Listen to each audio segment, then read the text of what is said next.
He is an entomologist with 19 years of research, teaching, product development, commercial and leadership stints in both public institutions like the UPLB, the North Dakota State University for public, and private companies, that is Indole, Philippines, and the Monsanto and Bayer.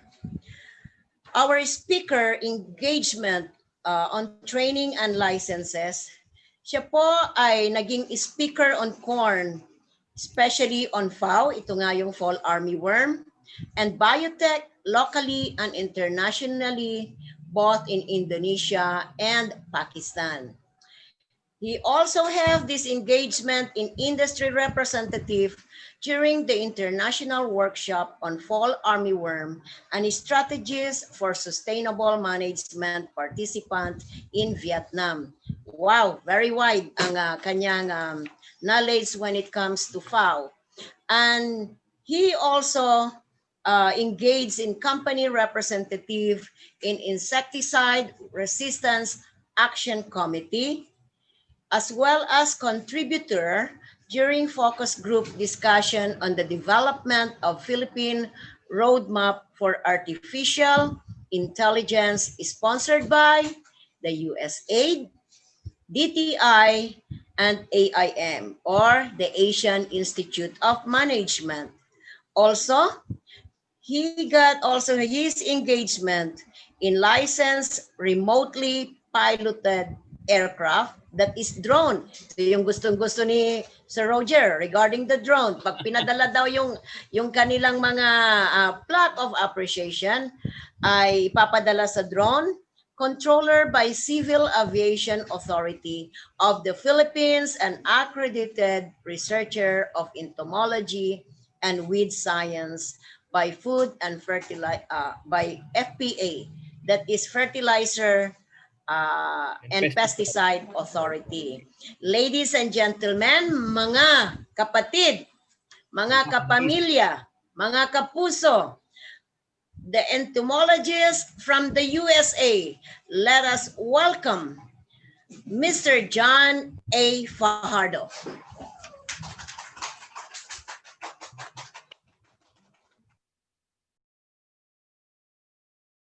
Good afternoon, everyone. Good morning, good evening. Can you hear me? Very well. We can hear you, Sir Fajardo. Yes, we could hear you. Okay, so let me present my slide.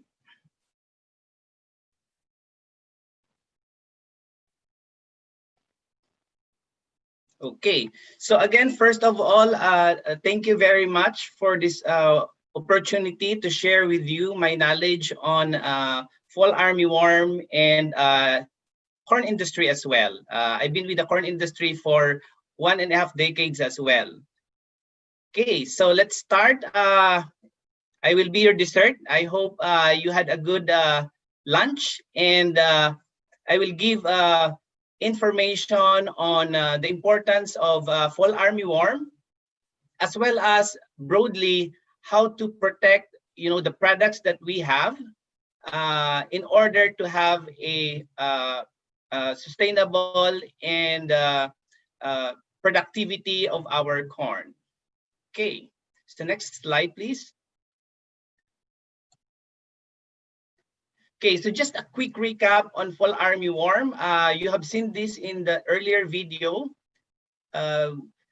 It is a native pest to tropical and subtropical regions of the Americas. So that means this is imported in the Philippines or in Asia. So that's why the devastation of this insect pest is actually significant. And it can cause up to or more than 60% yield loss. And again, the photo that you are seeing here is the larva or higad or caterpillar. So this is the damaging stage of this insect. And it was first observed in our country, in the Philippines, last June 2019 in Cagayan. And corn is actually the favored plant in terms of food, but it feeds on more than 300 plant species. But again, as mentioned, corn is the most favored crop. Next slide, please.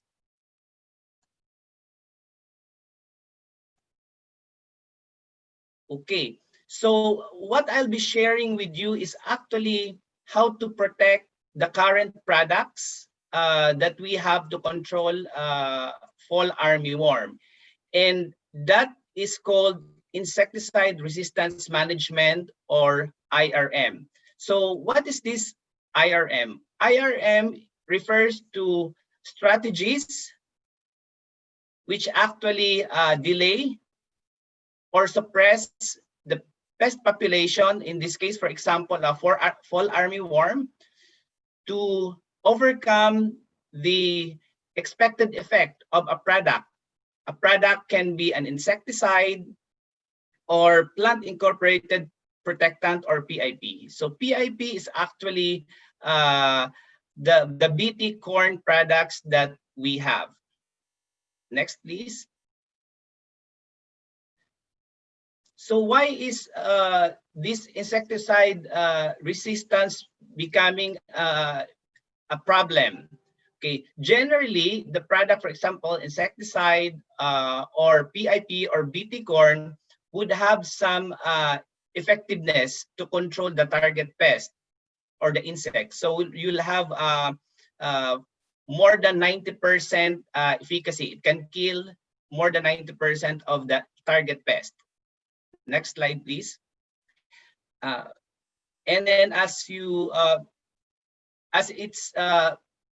product used over and over, the efficacy actually of that product reduces. So when it reduces, for example, here it shows 76%, become 44%, and become ineffective. So this talk will actually, we will learn more how this happens and how to prevent this insecticide resistance, so that our product will be effective in a long term. Next, please. Okay, so there are 4 mechanisms. So the first one is target site resistance. If you look at the photo on the right, it looks like a lock and key mechanism. When you say susceptible, that means the product is still effective to control the insect.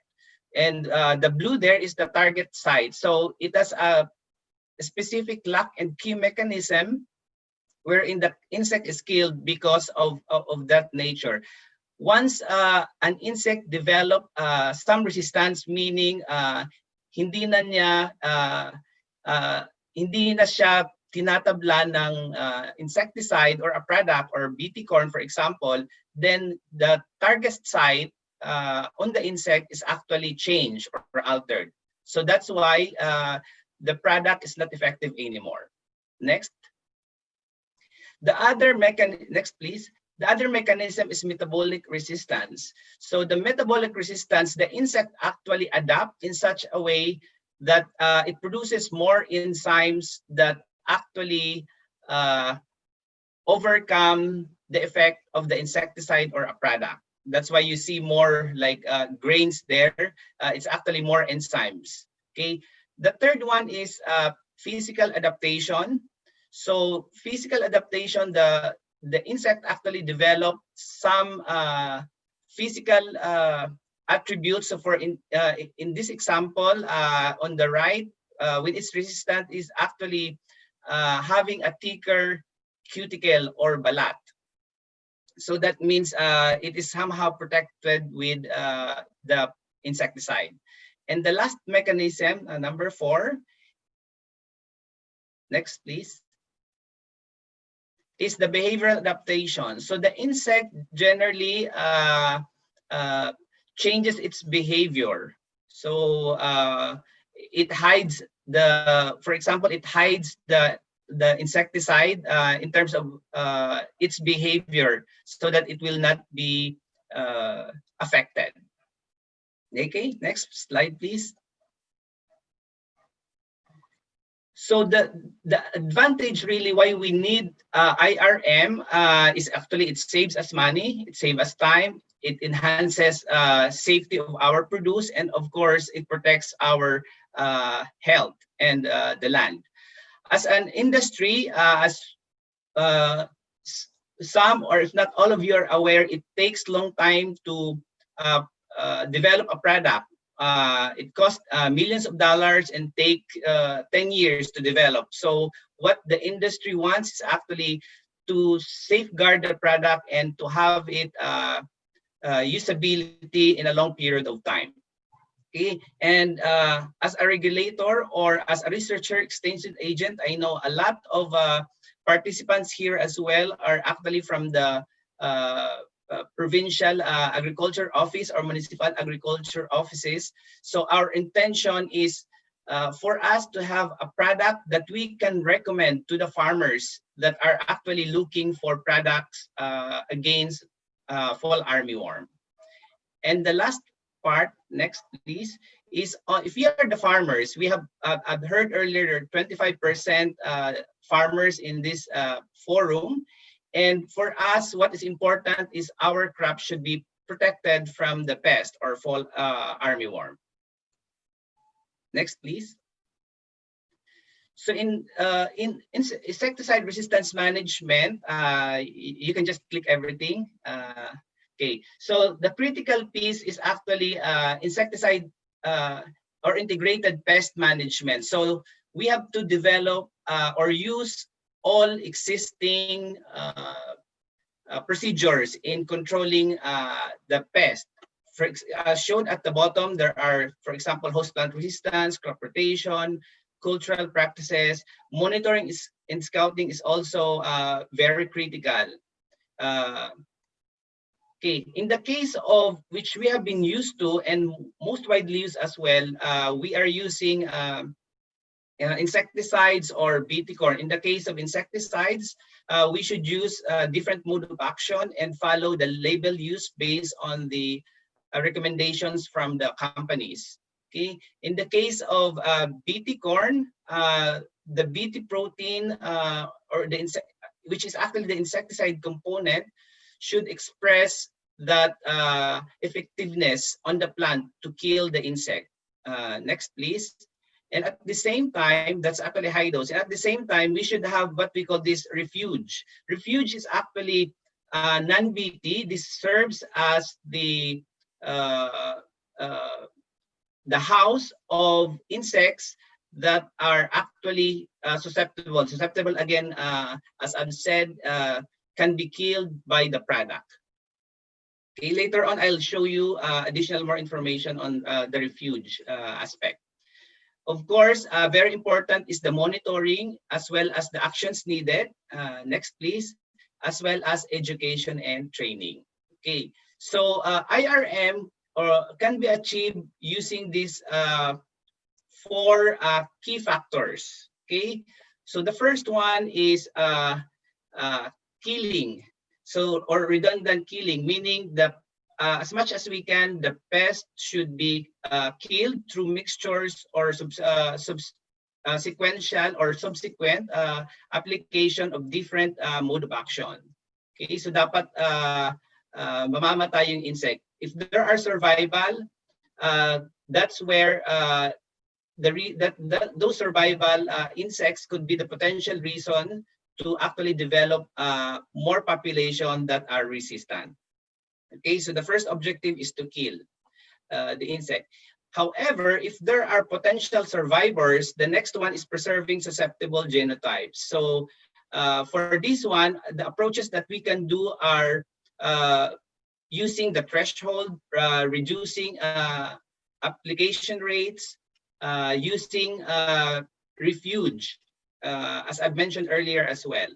Okay, and then this susceptible insect will actually be the reason as well of the third one, the third factor, which is the it removes the potential resistant allele or resistant insects.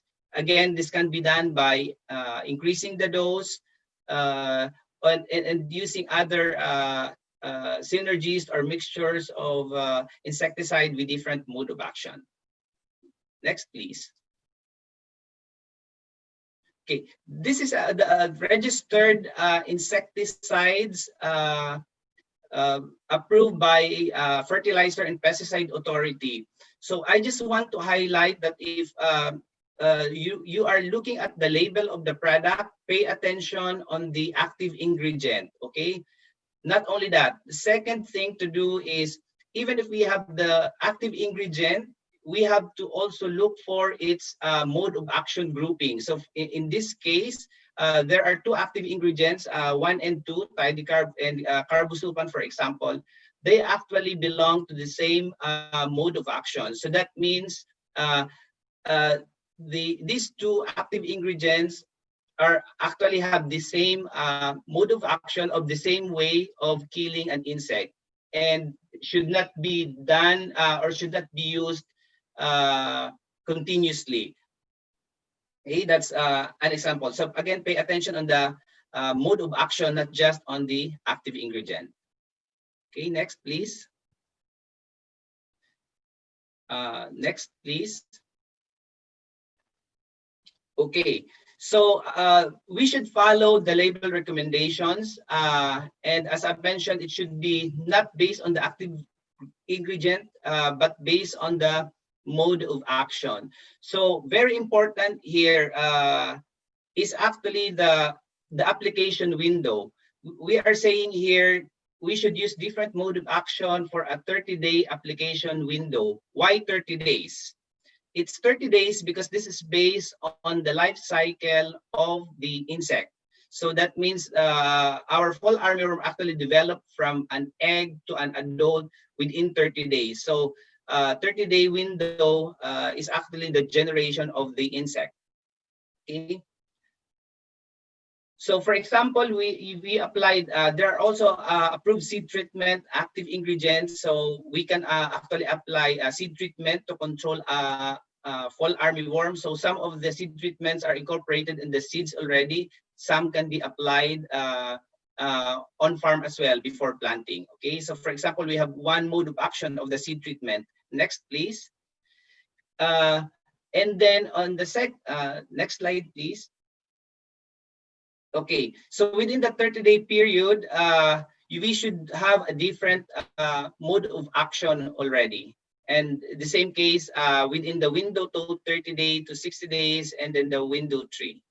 Okay, so the message is to make sure that we alternate the mode of action within a 30-day period using different mode of action. Next, please. Okay, so now we move to BT corn. So how should we protect BT corn so that it will still be effective in a long term or long period? Because maybe some of you have heard that BT corn may not be effective to control the target insect pests, and that's because the insect have developed resistance, particularly to that BT product, and this happened already in the Americas, and we don't want that to happen in the Philippines setting. Okay, so to protect them, this is just to illustrate. We should have a product which have actually two modes of action or multiple modes of action. In this case, we have, for example, BTA, BTB. So these two BTs have actually different mode of action. It's like having two different mode of action of insecticides.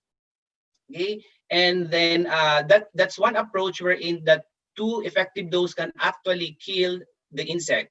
However, there's a possibility of survival. Okay, survival insect that can potentially be resistant, which is actually the 4 R's there. R stands for resistance. So 1 in a trillion, there's potential survival. Okay, next slide, please. So how do we protect this potential technology from resistance, assuming we would have potential resistant insect? Next, please. Okay, so we have to protect using refuge. Okay, so if there are refuge, then the insects coming from the refuge are actually susceptible, meaning mapapatay pa. So when they mate with this potential resistant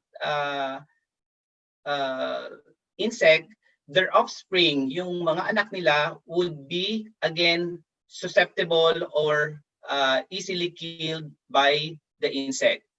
The challenge is if there are two resistant insects that survives, then their offspring or yung anak nila would also survive, which we want to avoid. Okay, so that's why we introduced the concept of refuge, where the susceptible insects will actually mate with potential resistance and thus killing the offspring or the new generations of the insect. Okay, next slide, please. Okay, so this will illustrate that refuge. So this field, for example, we have the BT field. Actually, the purple color larva, for instance, is the potential resistant insect. And then we have the refuge, which is the non-BT.